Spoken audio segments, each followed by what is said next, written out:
एक बार भगवान के पास 4 लोग गए। मनुष्य गया, गधा गया,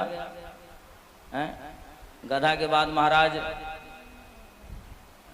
मनुष्य गया, उसके बाद गधा गया, और गधा के बाद महाराज कुत्ता गया, कुत्ता के बाद उल्लू गया। चारों लोगों को 40-40 साल की उम्र भगवान ने दे दी। ध्यान से सुने, चारों लोगों को 40-40 साल की उम्र दे दी। अब मनुष्य कहता है भाई मेरी उम्र तो कम है, क्योंकि मनुष्य की आदत है हर समय मांगते रहना। अब महाराज जब उसने कहा कि मेरी उम्र 40 साल है और सबसे कम है, तो दूसरे नंबर पे गधा था। गधा कहता मेरी उम्र बहुत हो ज़्यादा है, पूरे दिन लोग काम कराते हैं, शाम को 2 डंडे ही नाम में मिलते हैं, इसलिए मेरी उम्र आधी कर दी है। भगवान ने कहा ठीक है तेरी 20 साल उम्र आधी कर दी। तो 20 साल उम्र किसकी हो गई? मनुष्य की 20 साल, मनुष्य के ऐड हो गए 60 साल। दूसरा महाराज कुत्ता भी पहुंच गया, पूरे दिन दरवाजे बैठा रहता हूँ, रोटी मिलती नहीं मिलती, 40 साल बहुत होते हैं, मुझे तो 20 साल दो, आधे कम करो। तो 20 साल भगवान ने कम करके मनुष्य को दे दिए। मनुष्य के कितने हो गए? 80। चौथे नंबर में महाराज उल्लू भी पहुंच गया। हमने ठेके ले रखा है पूरी रात जगने का, सब लोग खर्राटे मार के एसी में बढ़िया कूलर में पड़े हुए सो रहे हैं, मैंने ठेका ले रखा है रात जगने का, 40 साल मेरे भी ज्यादा हैं, आधे कर दो। अब आधी उम्र उसकी भी कर दी गई। अब मनुष्य की कितनी हो गई? 100। अब 100 हो गई। अब देख लो महाराज वो तो अपने 20-20 साल लेकर के अलग हो गए और मनुष्य की हो गई 100।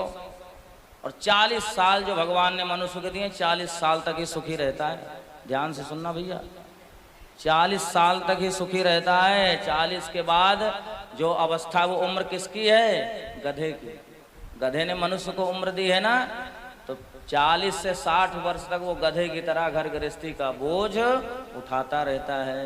हाँ जी आज फीस खत्म हो गई, फीस देनी है, हाँ जी आज ये सामान खत्म है, तो अनु पता नहीं रक्षाबंधन आ गए, मैनू पेके जाना, तुम साड़ी दिला के दो मैनू बढ़िया जी, 8-10 हज़ार दी हो।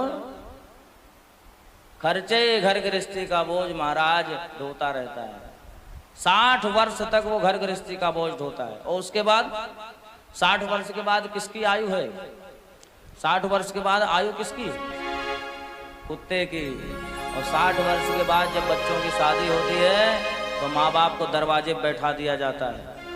दरवाजे पे बैठे रहो, ज्यादा बड़बड़ाते हो, बोलते रहते हो, कोई काम तो है नहीं तुमको, अरे कहीं घूम भी आया करो।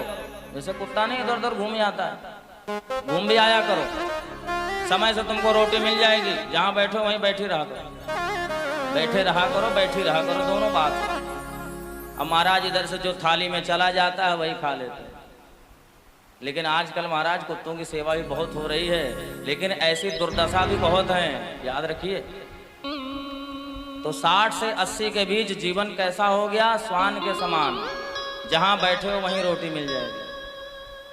और 80 के बाद किसकी उम्र आ गई? मनुष्य जब 80 के बाद पहुंचता है तो उल्लू की तरह उसे कुछ दिखता नहीं, कुछ नहीं दिखता है। हाँ, उसके बाद रात्रि में पूरी रात जागता है, कहता पूरा घर सो रहा है, मेरा चाय पीने का मन हो रहा है, क्या करूं मैं? पूरी रात बेचारा जगता रहता है, नींद ही नहीं आती है। भैया कितने ही बड़े डॉक्टर को दिखा लो, 80 साल से लेकर के 100 वर्ष के बीच नींद नहीं आती,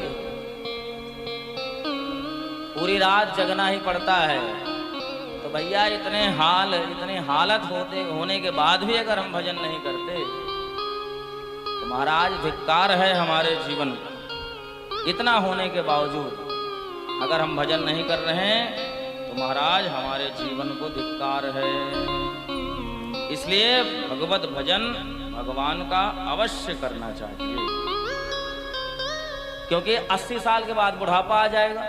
बुढ़ापे में भी भजन होता नहीं महाराज, बिल्कुल नहीं होता।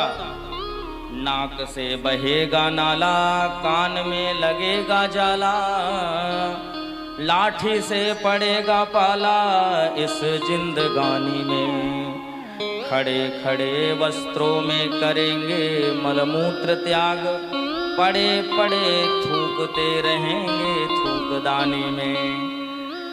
शक्ति ना रहेगी जब भक्ति क्या करोगे तब, कैसे हरि नाम मधुर गाएंगे वाणी में, कीजिए वियोग सब भोगन ते अब, कीजिए भजन नंदलाल का जवानी में, कीजिए भजन नंदलाल का जवानी में। तो जवानी में महाराज जो भजन हो जाएगा उसकी आदत आपको डली रहेगी।